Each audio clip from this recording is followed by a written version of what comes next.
Israel concluye la primera fase de la operación Espadas de Hierro, declara el primer ministro del país, Benjamín Netanyahu. Según el mandatario, durante la noche las fuerzas de defensa de Israel han recuperado territorios y combatido a la mayoría de milicias de Hamás que protagonizaron un ataque sorpresa sin precedentes este sábado. Netanyahu mencionó que la guerra será larga y difícil, ya que el objetivo final de Israel ahora es destruir las capacidades militares y gubernamentales de Hamás y su aliado, la Yihad Islámica. El último balance de muertos tras el ataque sorpresa en el que se lanzaron más de 5.000 cohetes es de al menos 550 muertos y miles de heridos a ambos lados de la frontera. Además, se informa de que decenas de soldados y civiles israelíes han sido tomados como rehenes y utilizados como escudo humano contra los ataques israelíes. Los medios de comunicación hablan de un posible fallo de los servicios de inteligencia israelíes y estadounidenses que no supieron preparar una invasión de tal magnitud. אנחנו מטילים מצור מוחלט על העיר עזה.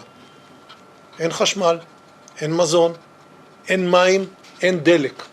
הכל סגור. אנחנו נלחמים בחיות אדם ואנחנו נוהגים בהתאם. Bueno, buenas tardes a todos. Este es el programa número 463 de la agencia Kali Yuga, correspondiente al día 10 de octubre del 2023. Estamos acá con el amigo Garazalde, que ha podido sortear sus inconvenientes.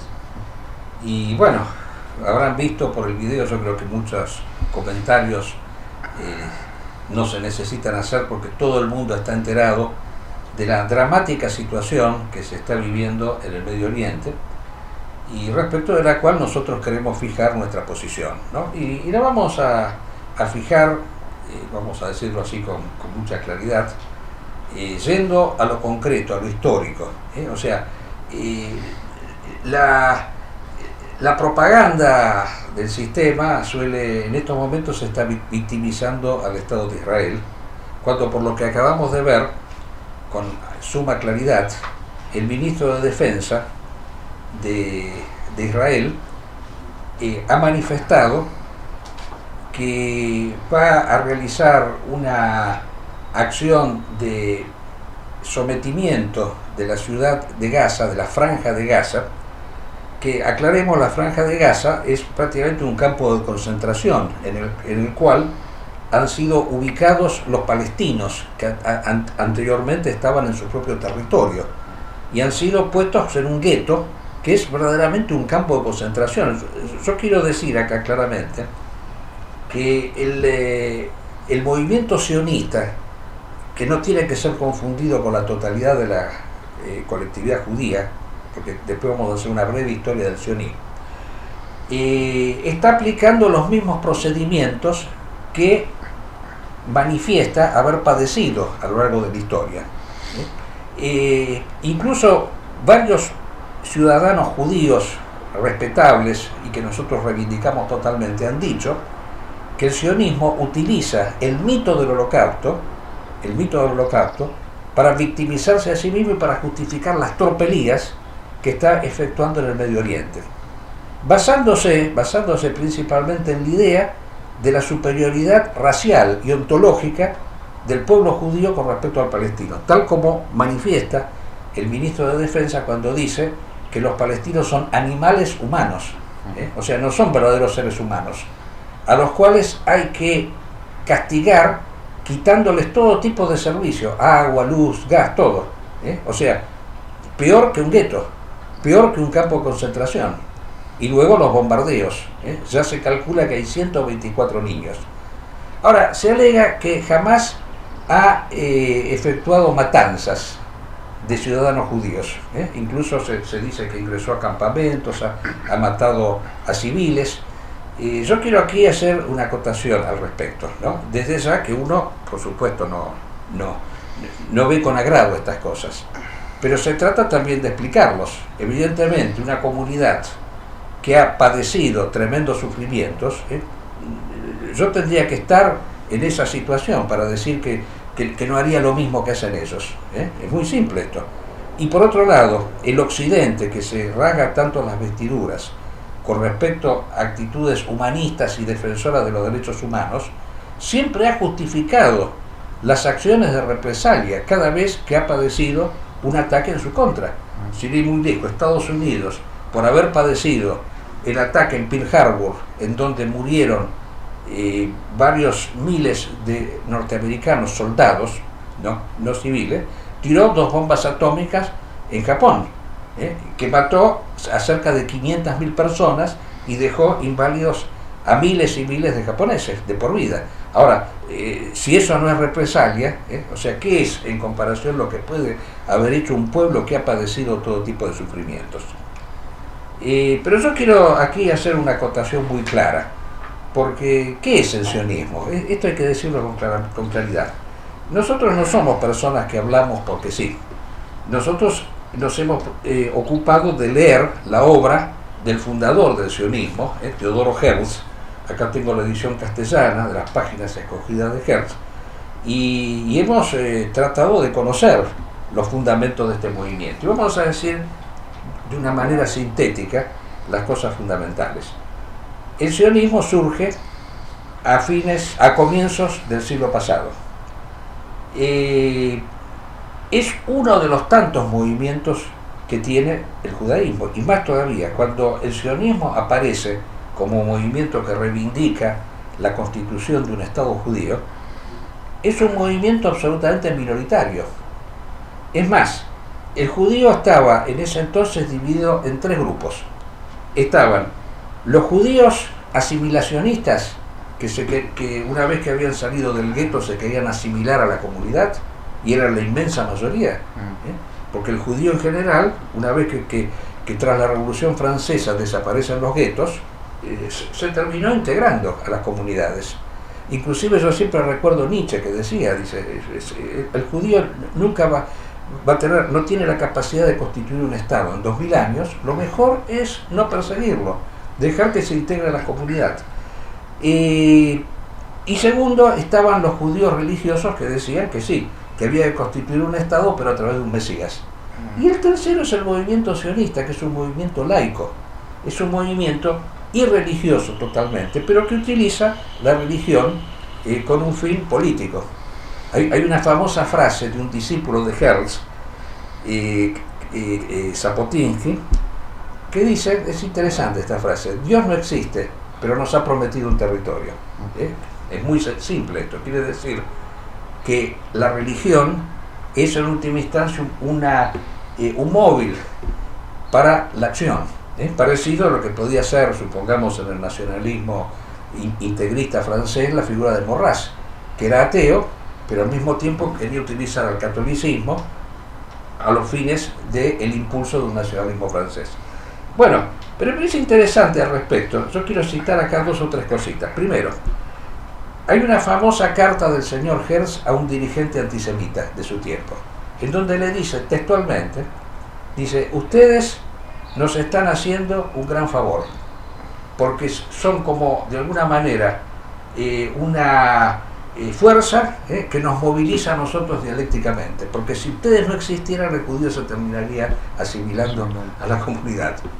Muy interesante eso.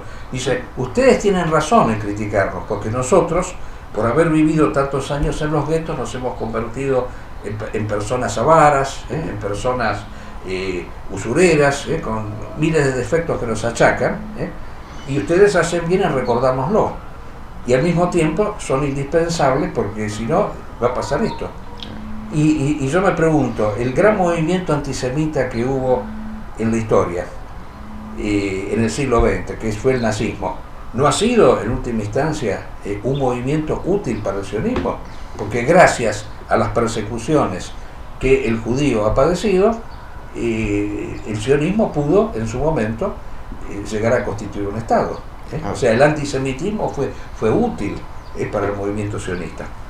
Y segundo, yo quiero ser sintético y sé que vos querés decir muchas cosas.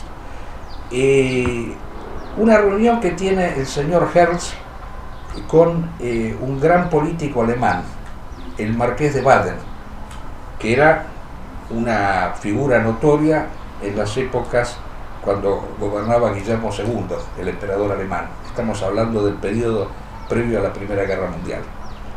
Él le dice, nosotros queremos ir a Palestina, pero queremos ir con los ideales de Occidente para evitar que Palestina, que esos territorios caigan en el oscurantismo medieval propio de los califatos islámicos que existen en esa zona.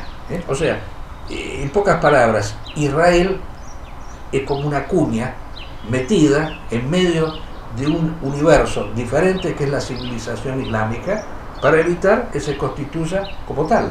Muy simple eso. Y agrega más todavía, y no solo eso, o sea, el pueblo judío puede servir para eso. Y al mismo tiempo podemos hacer venir acá a todos los revolucionarios de izquierda que ustedes tienen, que en su mayoría son judíos, y los utilizamos en otra cosa diferente, que es la constitución de un Estado. Liberamos a Europa de todas las subversiones izquierdistas en donde están los judíos. Es clarísimo Herz al respecto. O sea, demuestra que es una persona que actúa políticamente como podía haber sido un político romántico de su tiempo, pero no religioso. Y la última entrevista que tiene con el rey de Italia, Víctor Manuel III. Víctor Manuel III lo recibe muy bien, y le dice, mira, acá en Italia los judíos no tienen problema, mira, tenemos 18 diputados judíos, cuando en realidad si fuera en proporción a la cantidad de judíos que hay tendría que ser uno solo, pero hay 18. Tenemos un general judío, tenemos, en fin. Pero le pregunta, ¿y ustedes quieren constituir un Estado, pero no es el Mesías el que constituye un Estado? Le pregunta el rey. Y Teodoro Herz le contesta, no, dice, nosotros somos un movimiento laico. Esa idea es una idea superada totalmente. O sea, tiene que ser un movimiento político. Y ya lo último que quiero decir, ¿quiénes son los judíos que fueron a Israel? No son los judíos propiamente, sino que son los hazares convertidos al judaísmo, los europeos, los judíos caucásicos. Hay una obra muy interesante sobre el tema del sionismo, que ahora se me escapa el nombre del autor, ¿no? Pero analiza el tema de cuando el sionismo, cuando se constituyó el Estado de Israel, y dice acá en Palestina los judíos y los árabes convivían pacíficamente hasta que llegó el sionismo. Había judíos semitas, los sefaraditas son los verdaderos judíos, los semitas. Estos son europeos, son askenazis. Así que yo creo que esta es una situación grave. Voy a dar el último concepto. Esta es una situación muy grave para Israel. ¿Y en qué sentido es grave? Yo creo que la gravedad consiste en que Israel ha creado una imagen de omnipotencia y de seguridad. La primera omnipotencia es que tiene un servicio de inteligencia que lo controla absolutamente todo. Que el judío funciona como un ejército perfectamente disciplinado. Yo me acuerdo siempre cuando fue el famoso atentado de las Torres Gemelas, una versión que se dio fue que fueron los judíos porque estaban enterados y le avisaron a todos los empleados judíos de ir a trabajar y no fue ninguno.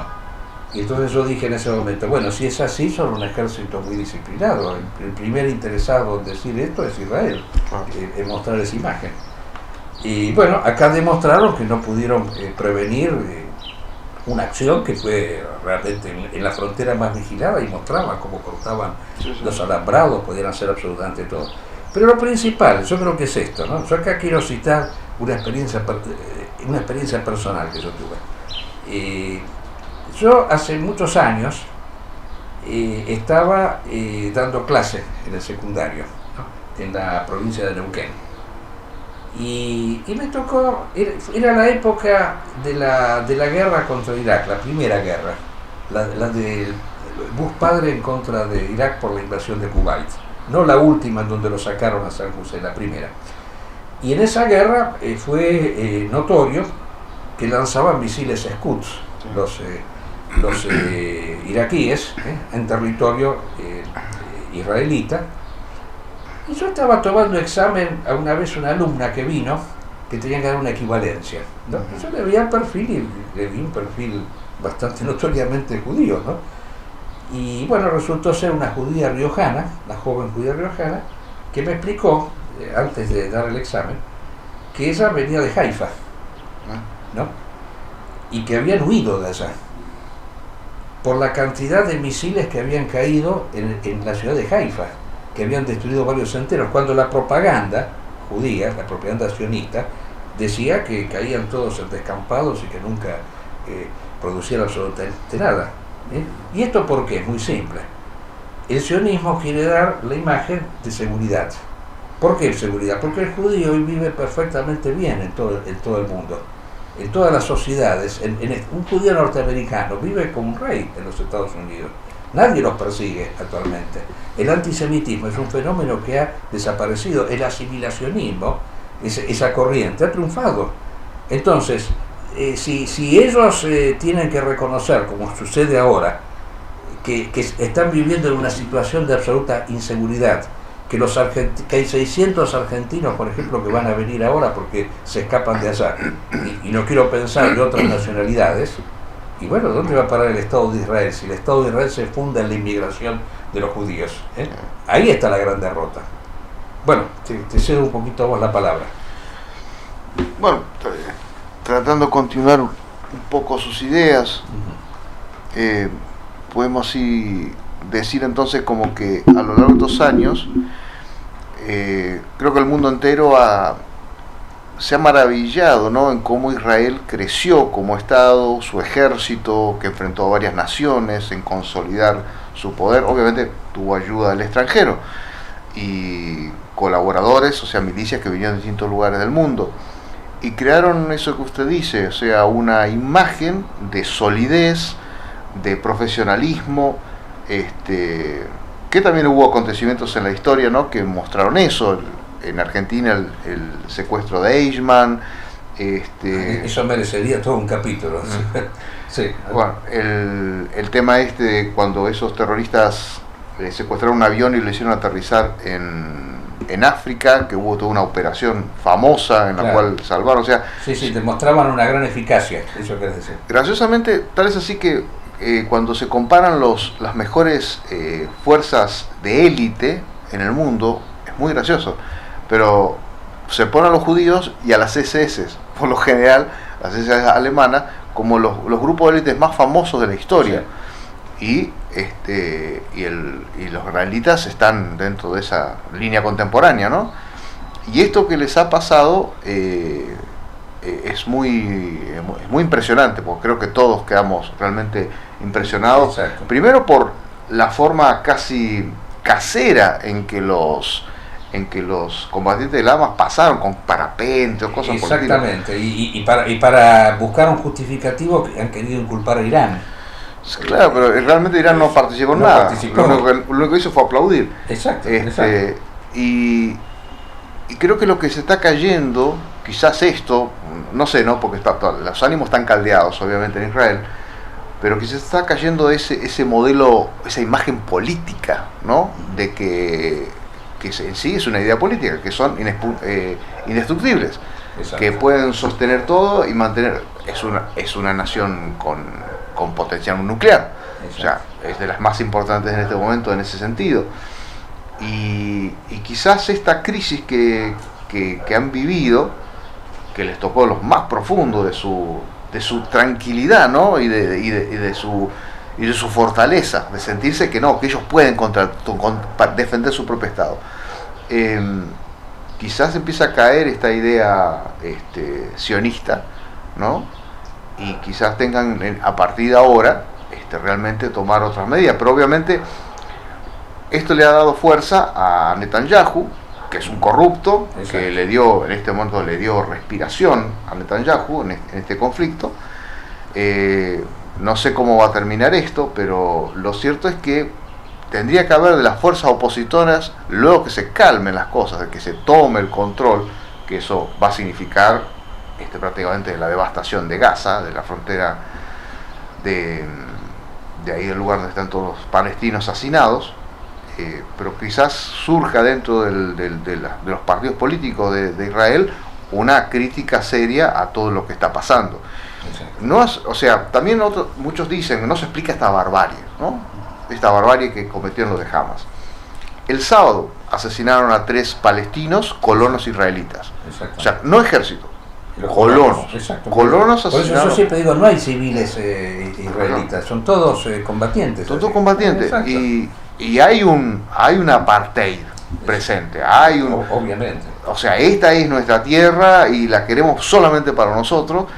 Y todo lo que es la zona de Cisjordania, o sea, están haciendo muchas tropelías que no son de ahora, son de hace muchos años y la estamos viendo. Hay condena de la ONU con ese tema. Pero obviamente, cuando no hay un brazo ejecutor de parte de la ONU, Estados Unidos, entonces siempre todo termina en declaraciones vacías de la ONU. Hoy la ONU nuevamente está diciendo paren a los dos, tanto al Hamas, liberan a los prisioneros para que la cosa no se complique más y muera población civil. Y por el lado de Israel, paren muchachos, porque esto ya se lo veían venir.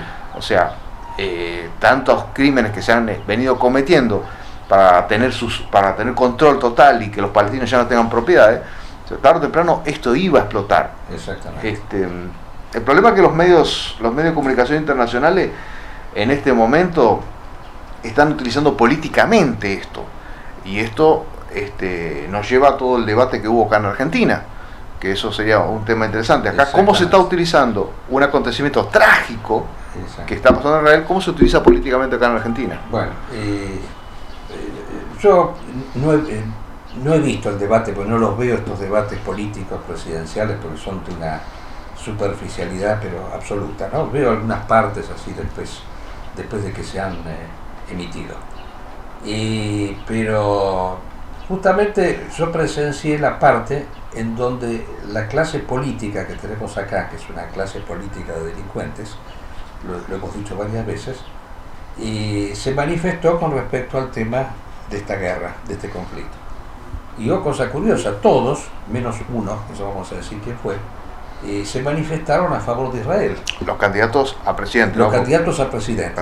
Estamos hablando del debate presidencial. Sí, todos a favor de Israel. Así que hay, y hasta el caso de Massa, ¿no? Que entre paréntesis vamos a aclarar que Massa es el único, o sea, de los que están ahí tiene un apellido que puede ser interpretado como judío italiano, porque tiene el nombre de una ciudad italiana, pero no lo sabemos. Vamos a hacer de cuenta que no es judío. Todos los candidatos que había ahí, que eran de origen cristiano, Milei, bueno, quiere convertirse al judaísmo, pero hay que ver si lo dejan, porque en general el judío es racista en ese aspecto, no admite que cualquiera se pueda convertir, pero él está haciendo esfuerzos para hacerlo. Pero ahí había nada más que una judía, que era la señora Miriam Bregman, que era de origen judío, y los demás en cambio eran de origen cristiano. Y bueno, sin embargo ella fue la única que se puso del lado de Hamas en contra de Israel. Es curioso, los otros, los que son cristianos, estaban con Israel, y la judía estaba en contra de Israel. Bueno, lo cual hay que felicitarla a ella, porque es una demostración. Ella ha servido también para demostrar que no es lo mismo el sionismo que el judaísmo. Nosotros somos respetuosos del judaísmo, o sea, porque los que confunden sionismo con judaísmo cometerían un error parecido a que si alguien criticara a la mafia italiana dijera que todos los italianos son mafiosos. No, de ninguna manera, no todos los judíos son sionistas. Pero lo interesante del caso ha sido la postura que sostuvieron, en donde no hay una sola crítica al Estado de Israel con respecto a todas las tropelías que ha efectuado a lo largo de todas las historias, confiscando propiedades de los palestinos, inclusive llegando a decir en algún momento en una sesión parlamentaria de que no está mal matar mujeres palestinas porque pueden dar a luz guerrilleros o terroristas. En algún momento alguien dijo eso, y sin ir muy lejos, bueno, lo que acabamos de escuchar de este ministro de Defensa, que considera que los palestinos son animales, no son seres humanos. Ninguno de estos políticos dijo algo al respecto. Creo que uno de los problemas principales de estos dirigentes políticos es que lo venimos viendo hace años, hace décadas, sí, que cuando están haciendo sus campañas presidenciales siempre hacen dos viajes importantes, uno a Estados Unidos y otro a Israel. Exacto. Y tratan de ver con qué partidos se relacionan y se asocian. Me acuerdo que Macri en su momento se relacionó con la línea progresista de Hillary Clinton, que luego perdió y así le fue. Y después está el tema también en Israel, del partido Likud, con el otro partido, creo que es laborista, y también siempre como que tienen que tener un diálogo. Obviamente, ¿por qué motivo es? Porque la población judía en la República Argentina es importante. Creo que es el cuarto país después de Israel, Estados Unidos, Francia, creo que somos nosotros, porque también es parte de la historia del sionismo, de que un colaborador, Teodoro Herz, que era el barón Hirsch, no estaba tan convencido de este tema de recuperar la tierra prometida. Entonces creó una asociación que llamaba la Jewish Colonization, algo por el estilo. Se instalaron acá en la Argentina. En tu provincia. Claro, ¿por qué? ¿Por qué? Porque el recuerdo de la Mesopotamia, el Éufrates y el Tigris, los hizo asociar el tema de la Mesopotamia argentina. Bueno, Theodor Herz en su obra El Estado Judío, que aparece aquí, dice que los dos territorios en donde se tienen que instalar o se pueden instalar los judíos son Palestina y Argentina. Claro. Tenían esa cosa. Exacto. Y Hirsch apoyó esa noción. Theodor Herz no lo siguió en eso, él siguió con su idea, ¿no?, de recuperar Israel y Palestina. Y el caso de Barón Hirsch, bueno, por eso se convirtió Argentina en un importante lugar. Ahí nace también el tema de los gauchos judíos, toda una tradición que tiene la provincia de Entre Ríos y todo eso. Por eso la Argentina es importante en lo que es población judía. Y por ese motivo que nuestros candidatos presidenciales siempre tienen que hacer esas negociaciones. Exacto. Bueno, no es casual que el candidato que se manifiesta como más judío, más projudío, que quiere incluso llegar a trasladar la embajada argentina a un territorio ocupado, porque Jerusalén es un territorio que ha sido ocupado en la guerra de 6 días, no le pertenece a Israel, es una colonia de Israel. Y él quiere instalar allí la embajada argentina. No es casual que este señor sea al mismo tiempo uno de los grandes destructores de la economía argentina, ¿no? Y fíjense lo que acaba de decir, por lo cual califica a la moneda argentina como un excremento e invita a los ciudadanos argentinos a desprenderse de la propia moneda y a comprar dólares. Fíjense, es una cosa insólita esta. ¿Qué le recomendás a una persona que hoy le vence un plazo fijo en pesos, que compre dólares ya, le decís? Jamás en pesos, jamás en pesos. El peso es la moneda que emite el político argentino. O sea, hoy por ende no puede valer ni excremento, porque esas basuras no sirven ni para abono. Y bueno, la consecuencia de todo esto es que el dólar se ha ido a las nubes. Y esto, claro, nos recuerda lo que pasó ya en otra oportunidad, porque si Giambattista Vico viviera nuevamente, tendría a la Argentina como modelo los cursos y los recursos de la historia, porque acá todo se repite cíclicamente. Y acá tenemos un antecedente de alguien que era, por otro lado, como él, discípulo de Venegas Lynch, el ministro de Economía Martínez de Oz. Y seguidor de la escuela austríaca. Y seguidor también, como él, de la escuela austríaca, que había implantado un sistema muy parecido al nuestro. Que era al de Milei, ¿no? Al que quiera imponer Milei. De la dolarización, que era la famosa tablita, por la cual él mantuvo la moneda estable, la moneda argentina, a cambio de un ingreso masivo de dólares, que estos dólares vinieron, pero porque acá en la Argentina tenían unos intereses que no conseguían en otros lados.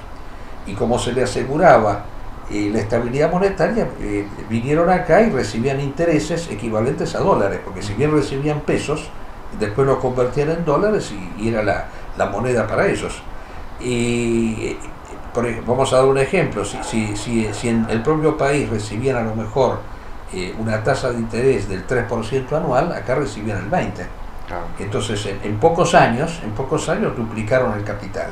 Y una vez que lo duplicaron y que se enriquecieron en forma, se fueron.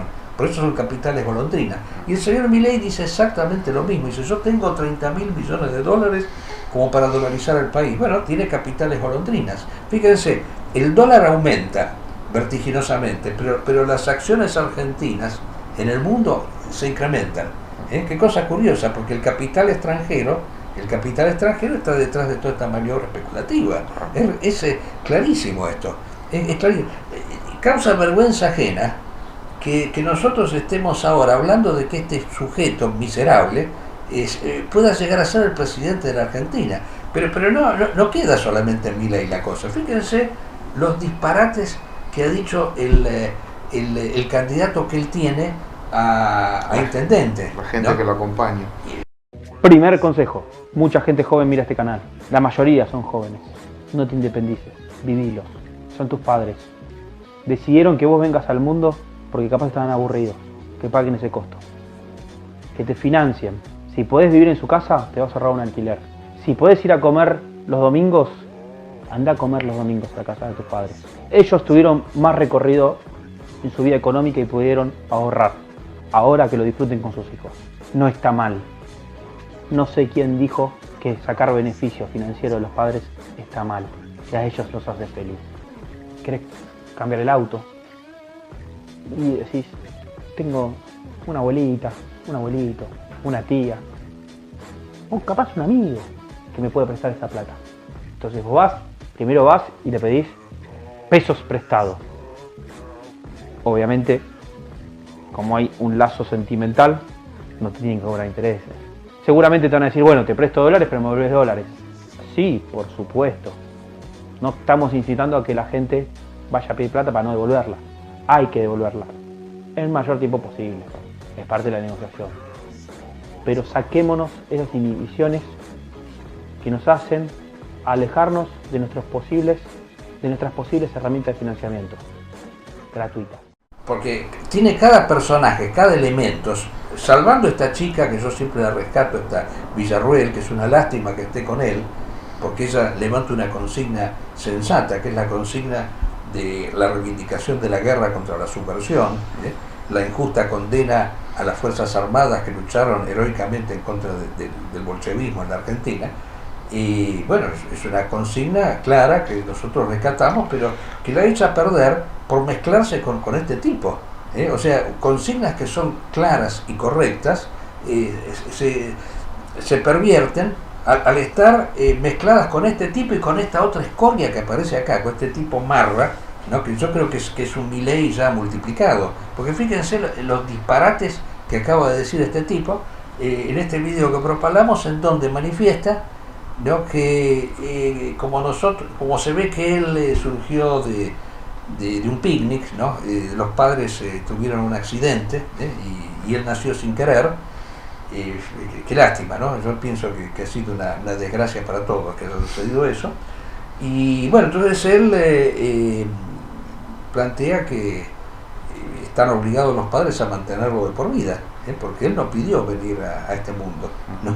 Es un disparate, pero absoluto. O sea, está promoviendo la vagancia, está promoviendo la actitud, la viveza de los hijos con respecto a los padres. Y yo diría más, porque evidentemente hay que ser muy tonto para decir que nosotros hemos venido en contra de nuestra voluntad. O sea, la existencia ha sido una cosa que ha sido querida por nosotros. Nosotros no estamos aquí por un accidente. O sea, el acto, y esto es una cuestión metafísica que evidentemente para esta gente se le escapa de manera total. El acto de existir es un acto elegido, no es un acto accidental. Nosotros no somos el producto de un abrazo nocturno, como pretende sostener este señor. La vida no es algo tan insignificante y casual como dice este hombre, ¿no? Entonces es lógico que con esa mentalidad que tengan, terminen sosteniendo estos dislates monumentales como la dolarización, la venta de órganos, en fin, hay una cantidad de cosas. Negar el cambio climático producido por el hombre, pero este tipo está loco, realmente, pero es una cosa de locos esto. Hizo un razonamiento de infradotados ahí en el programa Milei, cuando dice, acá hay ciclos cósmicos y ahora estamos en un ciclo y el hombre lo que tiene que hacer es buscar adaptarse a estos ciclos. O sea, quiere decir que la acción del hombre no modifica absolutamente nada. Es una cosa insólita. Y esto lo comentamos mientras en la provincia de Córdoba hay unos incendios espeluznantes que están quemándose casas y casas. Pero por supuesto, pero obviamente está perfectamente demostrado que el cambio climático ha sido producido por la acción del hombre. Está demostrado eso, porque la quema de combustible fósil ha generado un efecto invernadero en el planeta por el cual se derriten hielos, se producen fenómenos de sequía, en fin, hay toda una serie de cosas que son clarísimas y que los principales científicos, el Acuerdo de París y todo demás, están unánimemente lo reconocen. Todos los países están buscando sistemas para evitar terminar con la quema de combustible fósil. Este tipo con una ligereza quiere suprimir el Ministerio del Medio Ambiente. Está loco este tipo. Yo no sé, miren, realmente estamos en las ruinas totales. Y bueno, y yo lo último quería decir, ya que como tenemos unos minutos, ya que hablamos del tema de Israel, yo creo que ni vale la pena hablar mucho de este tipo, de Milei, ¿no?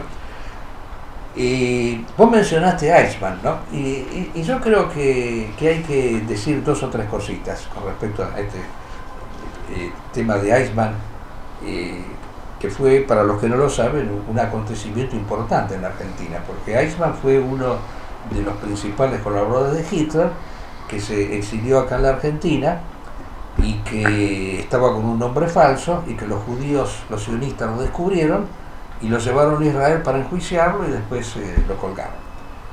Bueno, hay un libro famoso que lo escribió una famosa filósofa judía, Hannah Arendt, excelente escritora, yo la he leído y leí este libro.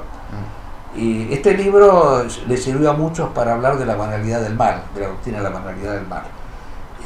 Es más, hay un juez argentino de estos que se dedican al tema de los derechos humanos que hizo la introducción de este libro, y lo único que le llamó la atención del libro es eso, que ella lo veía a Eichmann ahí sentado y decía, bueno, este tipo, si uno lo ve, no se imagina que mandó a gasear 6 millones de judíos, ¿no? Porque parecía un hombre tranquilo, decente. Pero el libro dice otra cosa, que a ella le llamó la atención justamente esa tranquilidad de Eichmann que tenía durante el juicio. Entonces, como era una filósofa, investigó. ¿Y qué encontró?